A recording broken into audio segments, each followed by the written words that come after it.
Since President Trump's declaration of a state of emergency in the United States, a total of 85,991 cases and 1,296 deaths have been reported nationwide. The virus has now spread to at least 140 countries around the globe, causing many world leaders to take action in fighting this pandemic. But right now, in the midst of this great national trial, Americans must remain united in purpose and focused on victory.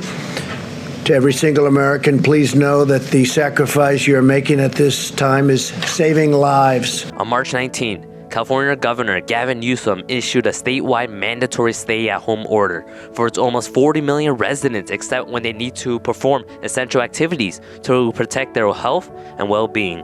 All non-essential businesses were also told to close down, with only essential businesses such as grocery stores, pharmacies, gas stations, banks, laundry services, and government programs staying open.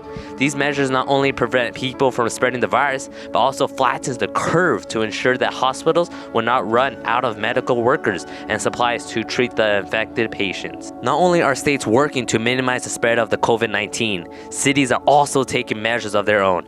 Restaurants throughout the city of Arcadia were required to close their public dining areas to customers and may only offer food delivery services and pick up for takeout dining.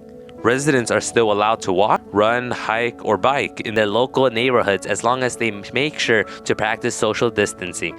Unfortunately, public spaces such as gyms, playgrounds, tennis courts, golf courses, soccer fields, Santa Anita Mall, and many more locations are closed in and around Arcadia. Furthermore, Arcadia announced last week that the City Hall will be closed to the public until further notice, and any questions, concerns, or requests should be made via phone, email, or online. More than 98% of the California schools are now closed, leaving more than 6 million students at home and not attending classes. I was in a teleconference with our county superintendent, Deborah Duardo, at 10 o'clock that morning and received the guidance that all schools in Los Angeles County should close down immediately. Wanted you to know how heavy that was weighing on my heart for some of the events that were being canceled. An example is the Arcadia Track Invitational and Newsies, our show, musical.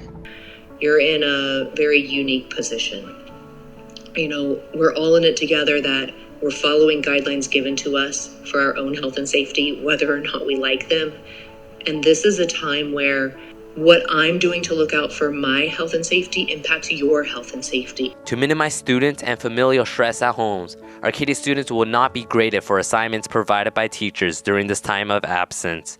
Any assignments are intended purely to supply learning and enrichment opportunities for students. I definitely agree with the precautionary measures of the school district and the state. While I'm a little bummed out by the cessation of school activities, especially as a senior, I'm looking forward to prom and graduation, but I really appreciate the alone time, just trying to make the best of it and, an opportunity to learn things by myself.